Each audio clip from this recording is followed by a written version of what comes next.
Sekarang saya akan membekam di titik Al-Katifain saja, ya, sebagai simulasi supaya lebih mudah. Seperti tadi saya bilang, syarat untuk membekam itu ada yang harus kita penuhi, yaitu perlengkapannya. Perlengkapan yang pertama yang harus kita penuhi adalah kita menggunakan masker. Ya, kita gunakan masker. Jangan sampai kita lupa, ya, jangan sampai kita lupa. Kecuali kalau misalkan belum dilakukan proses pembekaman, belum keluar darahnya, tanpa masker nggak jadi masalah, tanpa sarung tangan nggak jadi masalah. Tapi kalau ketika mau membekam, usahakan masker dan sarung tangan itu harus sudah siap.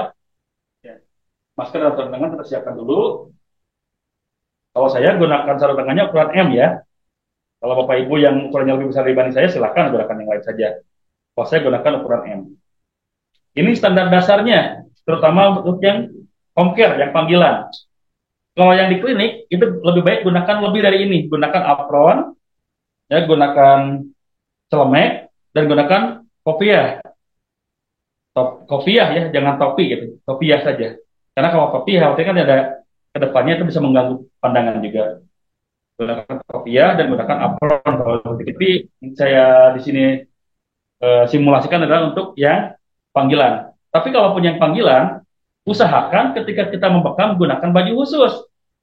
Jangan yang kita gunakan, misalkan kita pakai motor nih, kita pakai motor, pakai baju itu, ketika membekam pun pakai baju itu, usahakan jangan. Ya. Jadi bajunya baju khusus, khusus untuk membekam saja. Pakai motor misalkan kita pakai jaket, nah jaketnya dilepas dulu. Pakai motor misalkan kita nggak pakai jaket nih, karena dekat lah, nggak apa-apa nggak pakai jaket. Tapi ketika mau membekam, usahakan kita sudah siapkan bajunya untuk melapisinya. Jadi jangan langsung pakai baju yang kita gunakan dari luar untuk membekam. Karena bagaimanapun bekam itu berhubungan dengan luka yang kita buat kepada orang lain. Kalau kita sembarangan, khawatirnya nanti malah mengakibatkan lukanya mudah terinfeksi. Ya, baik. Untuk yang pertama, ya, untuk yang pertama, kalau kemarin mengikuti sesi pijat, boleh dilakukan pemijatan-pemijatan dulu. Ya. Boleh dilakukan pemijatan kepada bagian tubuh yang akan dibekam, karena biasanya itu akan memberikan efek relaksasi. Tapi kalaupun tidak dipijat, kita bisa lakukan yang namanya bekam seluncur. Oke, contohnya seperti ini bekam seluncur.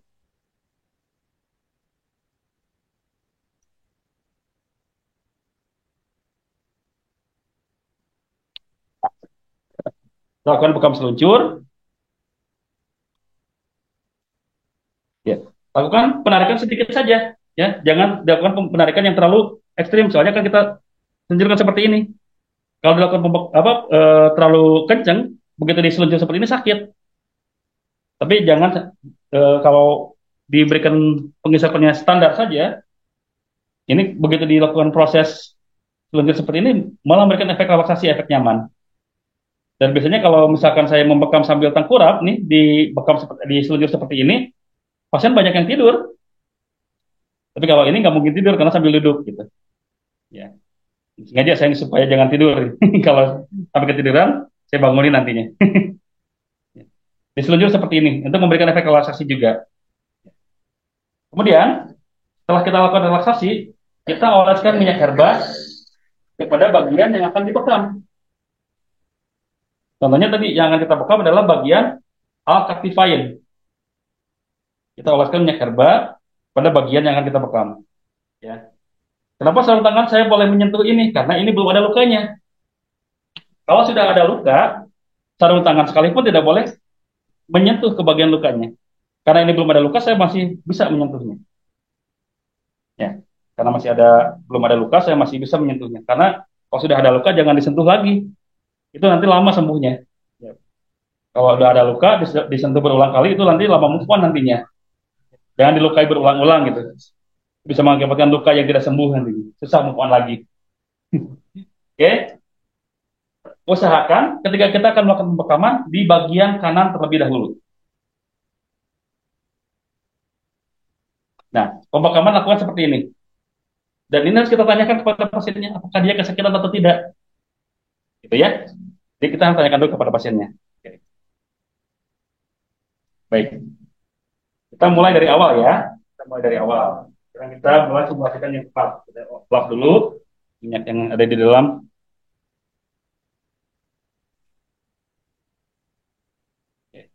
Dan jangan lupa siapkan juga tempat sampah untuk membuang sampah-sampah bekas bekamnya nanti. Ya. Siapkan juga tempat sampahnya. Jangan sampai kita ketika udah membekam baru bingung ya tempat sampah. Kita sudah siapkan dari awal tempat sampahnya. Ya. Oke. Langkah pertama, kita boleh pijat-pijat terlebih dahulu atau kita boleh seluncur. Langkah kedua, sebelum kita lakukan proses pembekaman, jangan lupa ini yang paling penting. Jangan lupa doa. Karena doa itu adalah poin paling penting. Kalau kita tidak melakukan doa, bagaimana mungkin kita mengharapkan kesembuhan dari Allah? Doanya mau doa apa? Alangkah lebih baiknya kalau doa kesembuhan. Kalau belum bisa doa kesembuhan, minimal kita baca basmalah saja sebelum melakukan aktivitas kita. Jadi usahakan berdoa dulu. Bukan usahakan, tapi harus berdoa dulu. Walaupun cuma membaca basmalah, kita berdoa dulu. Insya Allah kita akan melakukan doa untuk kesembuhan ya. Allahumma rabbanas adhibil ba'sa isfi anta syafi la sifaan illa sifauka sifa'ala yughadiru saqoma. Kita sebagai terapis, pasiennya pun harus sama-sama membacakan itu. Supaya apa? Ya, yang meminta kesembuhan kan bukan cuma pasien. Kita pun mengharapkan dengan wasilah kita, pasien mendapatkan kesembuhannya. Makanya berdua, sama-sama berdoa. Sama-sama berdoa. Setelah berdoa, kita boleh lakukan proses pembekaman. Kita oleskan minyak herba kepada bagian tubuh yang akan dibekam. Di sini saya menggunakan minyak zaitun ya. Saya gunakan minyak zaitun khusus untuk luar, makanya beraroma wangi. Bukan minyak zaitun yang bisa diminum, yang extra virgin ya. Walaupun boleh saja menggunakan yang extra virgin, tapi saya gunakan eh, yang sudah mengandung aroma gitu. Kemudian kita lakukan proses pembekaman pada bagian yang sudah diberikan minyak herba tadi. Jangan lupa kita tanyakan kepada pasiennya, apakah dia kesakitan atau tidak. Jangan seenak kita. Membekam itu seenak si pasien, bukan seenak terapis. Terapis menentukan titiknya, iya betul. Tapi untuk kenyamanannya pasien yang mengetahui. Gimana ya? Sakit? Oke, aman. Aman ya, tidak kesakitan. Berarti detik berikutnya pun sama dengan sedotan yang sama.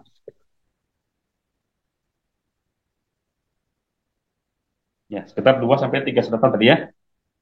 Nah, ini penghisapan ini lakukan 3 sampai 5 menit. Ya. Lakukan, biarkan hisapan ini selama 3 sampai 5 menit. Kenapa? Karena selama 3 sampai 5 menit ini, maka akan terjadi peradangan pada kulit dan akan terjadi pembiusan lokal pada kulit. Kalau kurang dari 3 menit, ini belum terjadi pembiusan lokal. Nantinya, ketika dilakukan perlukaan, itu akan mengakibatkan sakit yang cukup lumayan gitu. Tapi ketika sudah lebih dari 5 menit, biasanya rasa sakit itu berkurang. Kenapa? Sudah mengalami pembiusan lokal pada bagian kulit yang akan dibekam. Ya. Jadi, biarkan 3 sampai 5 menit. Nah, baru setelah 5 menit nantinya kita lakukan perlukaan. Perlukaan yang pertama saya akan simulasikan menggunakan lancet. Ya, menggunakan lancet. Ini ujung jarum nomor 21G. Bisa dilihat ujung jarum nomor 21G itu adalah ujungnya membentuk ujung pedang. Ya, ujungnya seperti ujung pedang.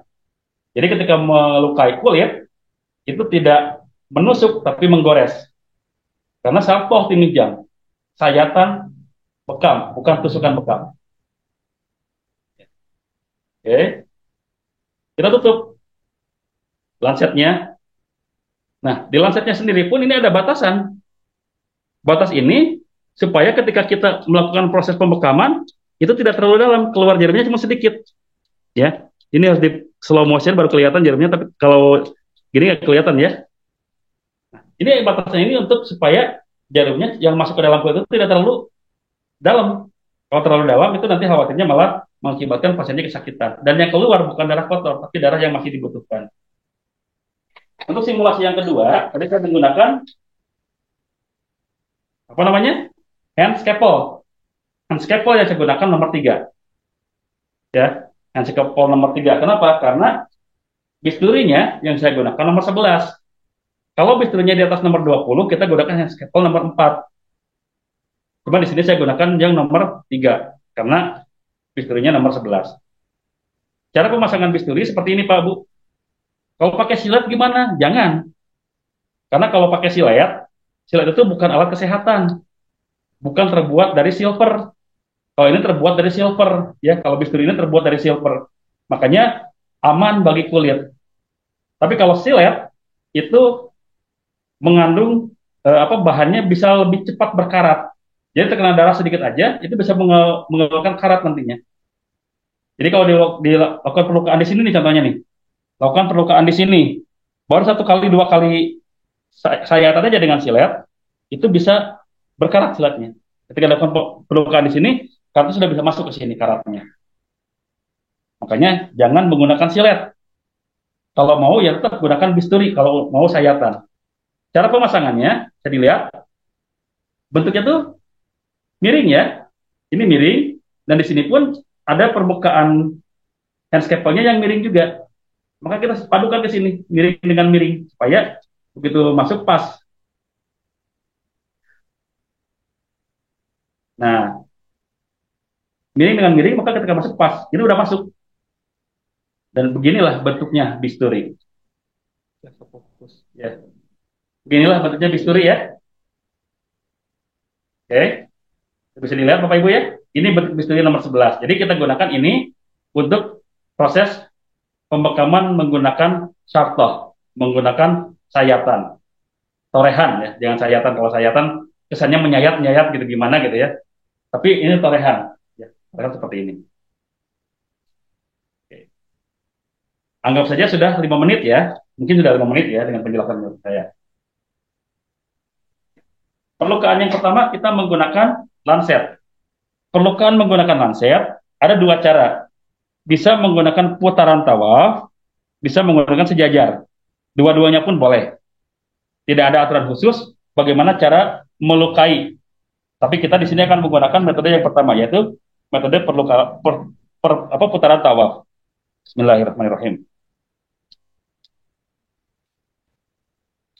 Ya, seperti ini perlukaannya.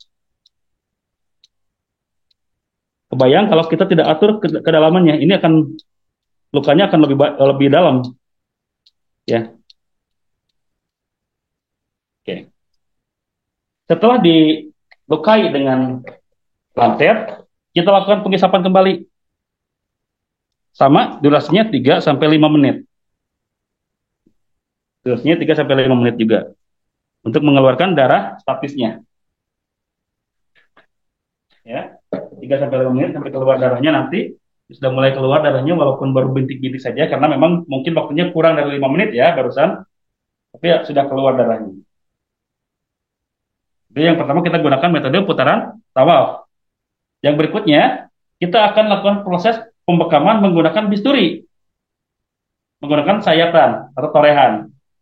Yang harus diperhatikan pada saat menggunakan torehan adalah kita harus lihat permukaan kulitnya.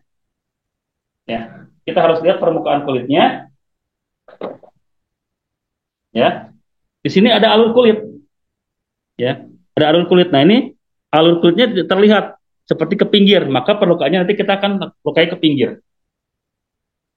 Teknisnya untuk perlukaan lancet bukan langsung digeret, ya bukan langsung seperti ini, tapi supaya tidak membekas terlalu besar juga lukanya, kita tarik permukaan kulit yang akan dibekam, ya, kemudian kita torehkan sedikit-sedikit saja, tuh, 2, 3, 4, 1, 2, 3, 4, 5, 1, 2, 3, 4, jadi 4, 5, 4, ya, seperti itu.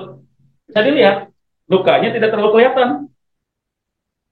Ya. Walaupun dengan torehan, lukanya tidak terlalu kelihatan. Sama seperti lukanya yang menggunakan lancet. Oke, kita akan mengisahkan sama 3 sampai 5 menit juga. Bisa dilihat. Sama saja, lukanya tidak terlalu dalam juga. Kalau kita sudah biasa menggunakannya. Ya. Lukanya sama saja. Tidak terlalu dalam juga kan? Walaupun kita menggunakan torehan. Karena menorehnya pun kita tidak terlalu dalam, tapi sedikit ditotol-totol saja. Ditotol-totolkan ke kulit yang akan yang kita lukai gitu. Oke, sama keluar darahnya tidak terlalu banyak karena memang barusan masih kurang dari 5 menit proses pengisapannya. Proses pengisapannya masih kurang dari 5 menit. Oke, anggap saja sudah 5 menit. Untuk proses yang selanjutnya, kita lakukan pembersihan. Pembersihan untuk luka bekam, untuk yang di dalam, kita gunakan kasa, bukan tisu ya. Kita gunakan kasa. Sarung tangan sekalipun, walaupun bersih kelihatannya, tetap tidak boleh menyentuh lukanya. Jadi cuma tisu yang boleh menyentuh luka. Dan kop yang boleh menyentuh lukanya. Jadi jangan sampai kita kena tangan, apalagi kena benda lain. Buka. Cara membersihkannya pun, karena ini sedikit ya, jadi alhamdulillah tidak terlalu susah. Cara membersihkannya pun, jangan digeret. Karena ini ada bekas luka. Sementara kasar itu permukaannya kasar. Cukup ditotol-totol seperti ini. Ya. Cukup ditotol-totol seperti ini. Selanjutnya, kita lakukan pengisapan yang kedua. Untuk apa? Untuk mengeluarkan plasma dari dalam lukanya. Supaya proses penyembuhannya berlangsung lebih cepat. Ya, sama. Untuk yang ini pun kita sama lakukan pembersihan menggunakan kasa. Nah, karena ini di luar, saya geret saja kalau di luar tidak masalah. Tapi kalau yang di dalam luka, ditotol-totol seperti ini. Ya, kalau yang di dalam luka, ditotol-totol seperti ini. Dan yang berikutnya, sama, kita lakukan pengisapan juga untuk mengeluarkan plasmanya. Oke. Ini pun sama, durasinya 3-5 menit. Ya. Durasi pengeluaran plasma pun sama, 3-5 menit.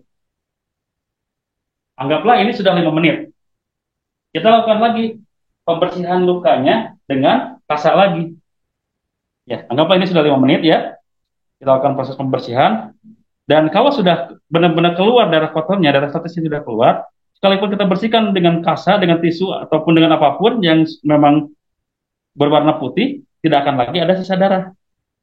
Karena darah statisnya sudah habis, darah statisnya sudah tidak tersisa lagi. Ya.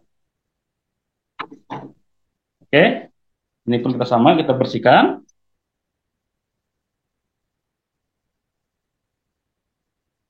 Setelah itu, kita kembali oleskan minyak herba untuk mempercepat proses penyembuhannya. Kita kembali oleskan minyak herba untuk mempercepat proses penyembuhan. Dan sekali lagi ingat, walaupun sarung tangan kita bersih, jangan menyentuh kepada lukanya. Jadi yang kita oleskan itu herba menggunakan kasa saja. Oke, gunakan kasa untuk menyentuh lukanya.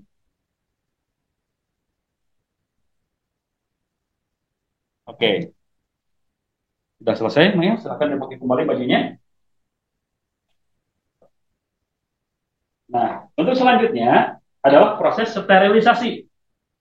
Proses sterilisasi itu nanti si kop bekamnya ini mau diapakan? Kan? Kop bekas bekamnya ini mau diapakan? Tentu saja harus dibersihkan. Nah, bagaimana cara membersihkannya? Cara membersihkan kop bekam, pertama, siapkan cairan klorin. Apa ini cairan klorin? Baik clean ya, pemutih.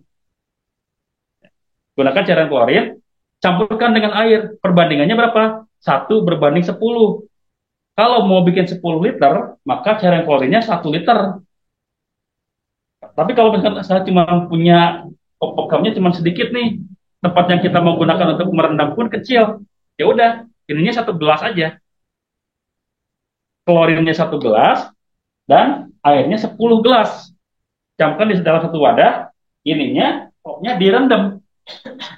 Direndam sekitar 15 sampai 30 menit. Ya.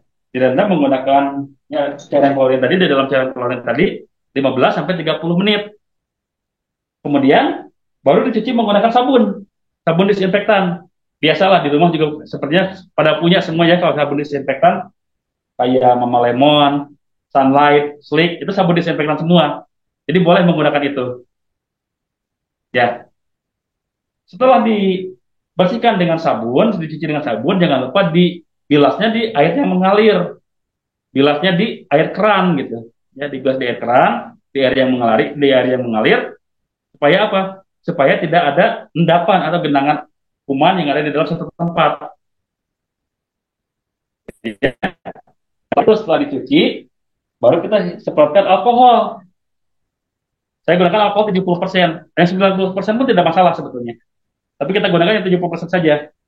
Jadi setelah dicuci dan dikebun, semprotkan alkohol, ya, semprot alkohol. Nantinya silahkan dibersihkan menggunakan tisu si kopnya. Silahkan bersihkan menggunakan tisu, ya, sudah beres, sudah kering dan sudah bersih, simpan lagi di tempat tertutup. Kalau belum punya sterilisator, kalau sudah punya sterilisator, sebaiknya disimpan di sterilisator. Sekitar 30 menit simpan di sterilisator. Karena kalau terlalu lama, itu bisa mengakibatkan si kopnya meleleh. Karena sterilisator itu cukup panas. Ya. Jadi seperti itulah proses pembekaman sekaligus proses sterilisasi.